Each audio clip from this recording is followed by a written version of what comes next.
মাত্র 1200 টাকায় 5টি সুন্দর সুন্দর ঝর্ণা আপনারা দেখতে পারবেন। আবার সাথে থাকছে হোটেলে একদিন স্টে এবং 6 বেলা খাবার সহ। নিশ্চয়ই ভাবছেন এত অল্প বাজেটে কিভাবে সম্ভব, তো চলুন দেখিয়ে দিই। প্রথমে আপনারা চলে যাবেন আপনার গন্তব্য থেকে কমলাপুর রেল স্টেশনে। আপনারা ট্রাই করবেন ঠিক রাত 10টার আগে কমলাপুর স্টেশনে পৌঁছানো। কমলাপুর টিকিট কাউন্টারে আপনারা পেয়ে যাবেন মাত্র 120 টাকায় ঢাকা থেকে চট্টগ্রাম মেল ট্রেন। 120 টাকায় টিকিট কেটে আপনারা ট্রেনে উঠে যাবেন এবং সেই ট্রেনটি 11টা 45 মিনিটে কমলাপুর থেকে রওনা দেয় চট্টগ্রামের উদ্দেশ্যে। আর হ্যাঁ, ঢাকা থেকে কিন্তু সীতাকুণ্ড স্টেশনে থামে শুধুমাত্র এই মেল ট্রেনটি। এছাড়া কিন্তু কোনো ট্রেন আপনারা পাবেন না যে ট্রেন কিনা সীতাকুণ্ড স্টেশনে ব্রেক করে। এবং সকাল 7টা থেকে 8টার মধ্যে আপনারা পৌঁছাতে পারবেন সীতাকুণ্ড স্টেশনে। যেই বুঝি সেই কাজ, আমরা ঘুমাতে ঘুমাতে চলে যাই সকাল 7:30টার দিকে সীতাকুণ্ড স্টেশনে। স্টেশন থেকে 5 মিনিট হাঁটলে আপনারা পেয়ে যাবেন অনেকগুলো হোটেল এবং আপনাদের পছন্দ মতো একটি হোটেল আপনারা বুক করে নিতে পারবেন। আমরা এদিক সেদিক না ঘুরে সীতাকুণ্ড বাজারের পাশেই মাত্র 600 টাকার বিনিময়ে ডবল বেডের একটি রুম বুক করি। আর আমরা ছিলাম 5 জন, তো পার পার্সন আমাদের পড়েছে 125 টাকা করে। রুম বুক করে ফ্রেশ হয়ে আমরা চলে যাই সকালের ব্রেকফাস্ট করতে। পার পার্সন 50 টাকার মধ্যে 3টি পরোটা এবং 20 টাকার ডাল ভাজি নিয়ে আমরা আমাদের ব্রেকফাস্ট শেষ করি। সীতাকুণ্ড বাজার থেকে আপনারা পার পার্সন 40 টাকা দিয়ে আপনারা যেতে পারবেন সহস্রধারা 2 এই ঝর্ণাতে। আমরা 5 বন্ধু মিলে একটি রিক্সা ভাড়া করি এবং সেই রিক্সাটির ভাড়া ছিল 200 টাকা। মাত্র 20 টাকা দিয়ে টিকিট কাউন্টার থেকে টিকিট কেটে আমরা চলে যাই সহস্রধারা 2 এই ঝর্ণাতে। রিক্সা থেকে নেমে মাত্র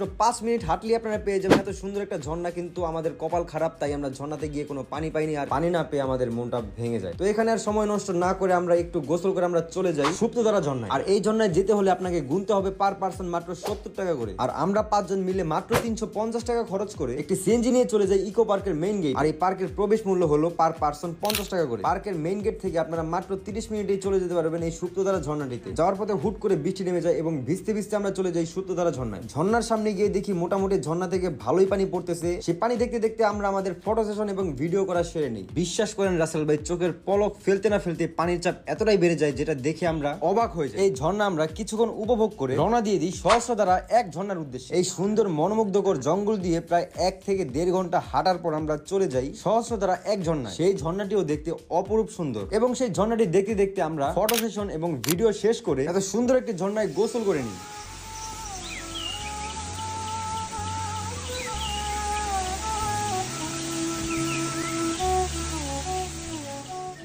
ঝর্ণায় গোসল করে আজকের মতো আমাদের ঘোরাঘুরি শেষ করে আমরা আমাদের হোটেলের উদ্দেশ্যে রওনা দিয়ে দিই। হোটেলে যাওয়ার পর আমরা ফ্রেশ হয়ে আমরা আমাদের দুপুরের লাঞ্চ করার জন্য রেস্টুরেন্টে চলে যাই। দুপুরের এই খাবারের মধ্যে ছিল ভাত, মুরগির মাংস, ডাল এবং শাক ভাজি, যার মূল্য ছিল পার পার্সন 100 টাকা করে। দুপুরের লাঞ্চ শেষ করে আমরা চলে যাই আমাদের রুমে। পরের দিন সকালবেলা ঘুম থেকে উঠে মাত্র 50 টাকার মধ্যে আমরা আমাদের সকালের নাস্তা সেরে ফেলি। আর আজকে আমাদের গন্তব্য ছিল রূপসী ঝর্ণা। সীতাকুণ্ড বাজার থেকে মাত্র পার পার্সন 40 টাকা দিয়ে আপনারা যেতে পারবেন রূপসী ঝর্ণায় এবং সেই ঝর্ণার প্রবেশ মূল্য ছিল মাত্র 20 টাকা। 20 টাকায় টিকিট কেটে আমরা চলে যাই সেই ঝর্ণার উদ্দেশ্যে। পাহাড় এবং জঙ্গলের মধ্যে দিয়ে আপনার ট্রেকিং করা লাগতে পারে প্রায় 1 থেকে 1.5 ঘন্টা। আর এই পাহাড় এবং জঙ্গলের সৌন্দর্য আমরা হাঁটতে হাঁটতে উপভোগ করি।